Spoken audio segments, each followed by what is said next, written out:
네, 감사합니다. 슬라이드가 넘어갈까 봐 걱정돼서 빨리 끝내겠습니다. 잘 아시다시피 레트로드 어프로치는 지금 CTO PCI의 성공률을 높이는 중요한 툴 중에 하나인데 앞에서 보이면 굳이 뒤로 갈 필요가 없죠. 그래서 프락시멀 캡이 잘 안 보이거나 디지털 캡이 잘 안 보이거나 근데 이제 뒤로 갈 만한 콜레터럴이 있어야 되죠.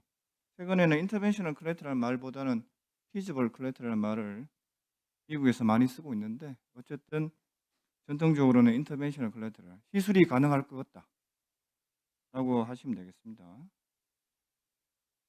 제페니즈 엑스퍼트 레지스트리라고 일본 사람들이 데이터를 낸 게 있습니다. 보시면 처음부터 어떤 경우에 레트로를 고려하면 되느냐. 제시술한 경우 혹은 랭스가 긴 경우 혹은 프락시말 캡이 아예 안 보이는 경우 방법이 없죠. 아이보스를 봐도 안 보이는 경우를 말합니다. 그런 경우는 어쩔 수 없이 뒤로 가야 됩니다. 그리고 하지만 레트로그레이드 어프로치가 가능한 콜레터럴이 반드시 있어야 됩니다. 이 제페니즈 레지스트를 보면 그럼 언제 다시 앞으로 하다가 언제 뒤로 가야 되느냐? 한 20분 정도 해보고 안 되면 진전이 없으면 레트로그레이드 어프로치를 고려하라고 되어 있습니다. 이게 20분이 사람마다 다를 수 있죠. 저희 병원 데이터로는 한 30분 정도 고려하고 있습니다만은 어프로치에 따라서 고집이 있으신 분들은 1시간 이상 합니다. 그건 알아서 하시면 되는데 진전이 없으면 빨리 레트로로 돌아가는 게 오히려 성공률을 높일 수 있고 시술에 따른 부담을 줄일 수 있을 거로 생각됩니다.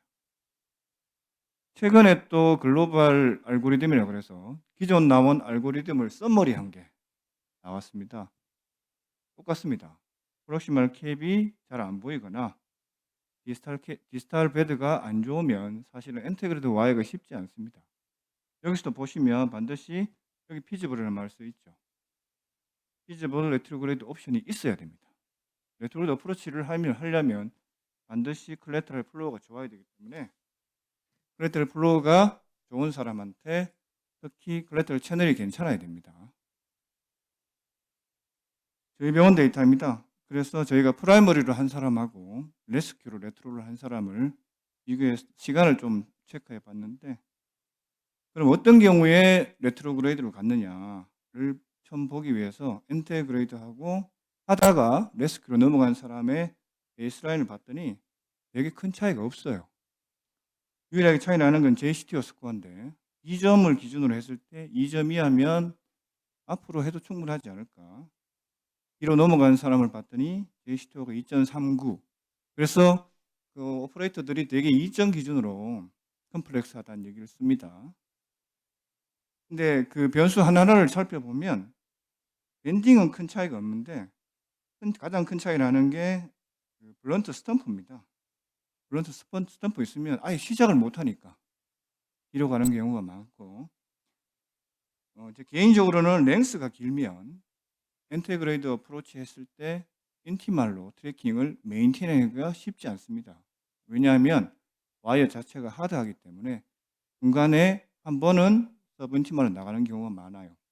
그래서 블런트 스탬프가 있고 롱리즈는 경우에는 선생님들께서 레트로 옵션을 먼저 고려하시고 플랜을 미리 플랜 B를 가지고 시작해야 됩니다. 저희 병원 데이터 보면 분석해 보면 엔테리드 어프로치는 돌아가는 경우, 레스트로 넘어가는 경우, 프라이머를 한 경우에 했을 때 한 30분 정도 차이 납니다. 그리고 컨트라스트도 프라이머를 한 게 더 짧았고 콜레테럴을 채널 트래킹 하는데 보통 한 20분 정도. 그러니까 선생님께서 레트로 어프로치 하는데 20분 넘어가고 와이어 크로싱이 잘 안 된다. 그러면 옵션이 없으시면 프로시저를 그만두는 게 맞습니다. 프로시저 타임도 보면 한 30분 차이 나죠. 이게 이 사람들은 앞으로 30분을 하고 난 다음에 뒤로 넘어간 사람이라서 딱 그 시간만큼만 차이 납니다. 그래서 이 사람이 컴플렉스 할 것 같다. 그리고 레트로를 생각해야 되겠다. 그러면 처음부터 프라이머리 레트로를 고려하시는 게 타임도 세이브하고 컨트라스트도 세이브할 수 있습니다. 그래서 플랜 A와 B를 반드시 가지고 프로시저를 시작하셔야 환자한테 도움이 줄 수 있을 겁니다. 저희 병원 데이터 보면 한 40, 거의 반 정도가 지금 레트로를 어템하고 있습니다. 다른 데이터, 저희 병원 데이터인데 보면 그러면 대부분이 셉달 브랜치입니다. 거의 80% 이상이 셉달 브랜치를 이용하고, 에피카드 채널은 쉽지는 않지만 한 15에서 20% 정도는 에피카드 채널을 이용합니다. 왜냐하면 에피카드 채널은 리스크해요. CTO의 가장 중요한 건 성공이 아니고 세이프티입니다. 왜냐하면 퍼포레이션이 생겼을 때 환자한테 큰 데미지를 줄 수 있거든요. 그래서 성공하지 않는다고 비난받지 않지만 컴플리케이션을 생기면 비난을 받을 수 있습니다. 그래서 그 점을 반드시 유의해야 되겠습니다. 자, 그러면 셉달 채널을 어떤 식으로 어세스를 하고 어프로치를 할 건가에 대해서 보시면, 바보 아닌 다음에야 크고 똑바르면 됩니다. 이걸 굳이 데이터로 논문을 낸 사람들이 꽤 있습니다.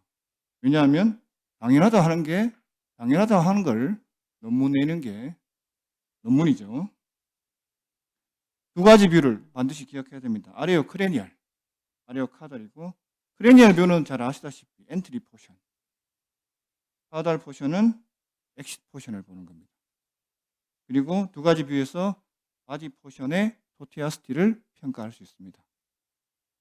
이런 식으로 여기는 여기를 평가하고 미드바디를 평가할 수 있고, 이쪽에서 보면 이쪽에 엑시스를 평가할 수 있습니다. 반드시 이 뷰를 찍어야 되는데 움직이지 말고 30초 정도 길게 찍어서 어느 루트가 가장 쓰기에 좋은지에 대해서 반드시 플랜 B를 가지고 들어가야 되겠습니다. 에피카달 채널은 콜레테럴 채널 위치에 따라 다르겠지만 대개 LAO 부위에서는 도움을 받을 수 있습니다. 그래서 당연히 똑바르고 가장 큰 걸 실렉션 하시면 되는데, 이렇게 등산을 하는 경우하고 하산을 하는 경우 중에서는 아무래도 등산을 하는 경우가 와이어 앵글이 들어가기가 쉽습니다. 가능하면 등산하는 부분이 좋지만 대부분의 앵글은 디센딩에 위치합니다. 그래서 옵티멀 콜레터럴은 셉탈 채널이 제일 좋고, 이렇게 브로드 레인지 앵글 엑시스 있고 엔트리가 있으면 좋은데, 콜레터럴도 굵고 이런 좋은데 이런 채널은 없습니다. 가장 근접한 채널로 찾으시면 되겠습니다. 대만에서 낸 데이터입니다. 그래서 이 대만 데이터에서는 제이시티오가 크고 인터벤셔널 콜레터럴이 있으면 레트로를 고려하라 돼 있고, 어떤 사항을 고려해야 되느냐? 크고 똑바르고 어택 앵글이 괜찮고 콜레터럴 채널이 통과했을 때 어택할 수 있는 랜딩 존, 착륙 지점이 충분히 길었으면 좋겠다 라고 했고, 다행히 그 중에서 변수를 돌렸을 때 꼬불꼬불한 정도와 크기를 비교했을 때 3점을 만점을 했을 때 3점에서는 성공률이 90점 이상 나옵니다. 그러니까 크고 똑바른 게 제일 좋습니다. 그러면 지금부터는 어떻게 성공하느냐? 시간이 좀 적은데 빨리 하겠습니다.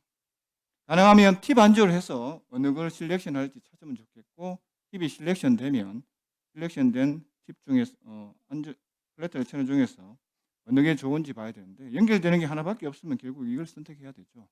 방법이 없습니다. 얘는 좀 꼬불탕꼬불탕한데 이쪽에서 찍으면 다른 앵글 볼 수 있고, 통과한 다음에도 팁 안주를 해서 디지털 팁의 모양을 보는 것도 중요한 팁이 될 수 있습니다. 어쨌든 팁 안주를 하실 때는 저희가 찾아가야 될 라우트를 알 수 있습니다. 콜레터럴 채널이라고 그러면 일반적으로 오퍼레이터, 특히 그 비기너들은 굉장히 어렵게 생각하는데 타이트 스테노시스라고 생각하시면 됩니다. 네이티브 베슬에. 그러면 선생님들께서 아마 용기 내기가 더 쉬울 거라 생각됩니다. 콜레터럴 채널을 생각하면 일단 겁이 나요. 그러실 필요 없이 타이트 스테노시스로 생각하고 어프로치를 하시면 되겠고, 다양한 앵글을 돌려서 가장 본인이 보기에 편한 앵글을 이용해서 콜레터를 보시면 되겠습니다. 아까 말씀 다시 아레오 크레니얼에서는 이쪽이 잘 안 보이지만 아레오 카달에서는 앵글이 잘 보여서 어느 라우트로 들어가면 될지를 평가할 수 있습니다. 또 이렇게 안 보이는 경우에도 셉탈 서핑을 통해서 성공률이 한 30% 정도 얻을 수 있습니다. 와이어는 아까 우리 한정규 선생님 말씀 잘 하셨는데, 시온을 쓰고 꼬불탕하면 수호 쓰고, 시온 블랙 쓰고, 잘 안 보이는 스몰 채널이면 XTR을 쓰시면 되겠습니다. 이거는 금과 옥조는 아닙니다. 선생님들께서 써보시고 내가 가장 편한 와이어를 먼저 선택하시면 될 것 같습니다. 잘 안 된다, 그럼 U 와이어 쓰시면 되는데, CTO 와이어가 잘 망가지지 않을 거라고 생각하는데 쉽게 망가집니다. 그래서 와이어 어드밴스가 되지 않으면 쉽게 바꾸는 게 성공의 지름길입니다. 플랫트랙 채널의 모양에 따라서 다양한 와이어를 실렉션을 할 수 있습니다. 이런 경우에는 사실은 커브가 여러 개 있기 때문에 힙 커브를 작게 해서 앞으로 치고 나갈 수 있는 와이어 좋겠죠. 제 생각에는 시온 블랙을 쓰시면 될 것 같고, 모양에 따라서 선생님께서 이런 모양일 때는 이런 게 좋더라고 본인이 조금 생각을 하고 있어야 됩니다. 굉장히 꼬불탕꼬불탕하죠. 수소3 얘가 앞으로 치고 나는 힘이 적어요. 잘 안 돼요. 그러면 마이크로 카테터를 붙이면 플랫트랙 채널이 약간 펴지면서, 아코디언 때문에 펴지면서 전진할 수 있습니다. 그래서 마이크로 카테터가 바짝 붙어야 됩니다. 하지만 마이크로 카테터가 바짝 붙었을 때는 퍼포레이션 리스크가 있으니까 조심해야 됩니다. 이런 경우에는 RC에서 LED 올라가죠. 여기서 앵글이 한번 돕니다. 여기서 앵글이 한번 있는데 시온이 안 넘어가요. 그래서 시온이 도저히 힘으로 받치지 못하고 마이크로 카테터가 따라가지 못하기 때문에 여기까지 올리고 난 다음에 시온 블랙은 앞으로 치고 나가는 힘이 좋아요. 꼬불탕꼬불탕 할 때. 그래서 시온 블랙을 써서 통과시킨 경우입니다. 케이스 바이 케이스지 금과 옥조는 없습니다. 선생님들 써보시고 충분히 경험을 하셔야 되고, 셉탈 채널이고 셉탈 투 셉탈 엔테그리드 어프로치 안 돼서 결국은 셉탈 투 채널로 갔는데 시온 수호 다 안 돼요. 블랙, 블루 다 안 돼요. 그래서 수호 유언 썼습니다. 그래서 통과됐고 2로 해서 성공하게 됐고, 인비저블 채널은 아까 말씀드린 대로 XTR 정도 쓰시면 도움을 받을 수 있습니다. 마이크로 카테터는 통과가 안 되는 경우에 유언을 쓰시면 좋은데 선생님께서 선호하시는 거, 저는 코세어를 선호합니다. 근데 통과 안 되는 경우가, 채널 Y가 통과된 다음에 마이크로 카테터 통과 안 되는 경우가 한 25% 있습니다. 어떻게 해결하느냐? 새 걸 쓰면 됩니다.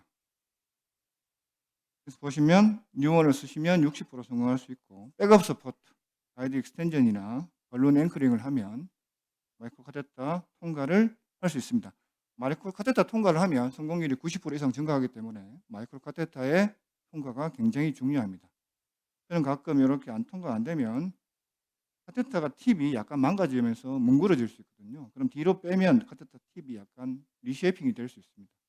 이렇게 투원 프로모션으로 가끔 통과되는 경우가 있기 때문에 한번 사용해 보시고 안 되면 유언을 쓰시면 되겠습니다.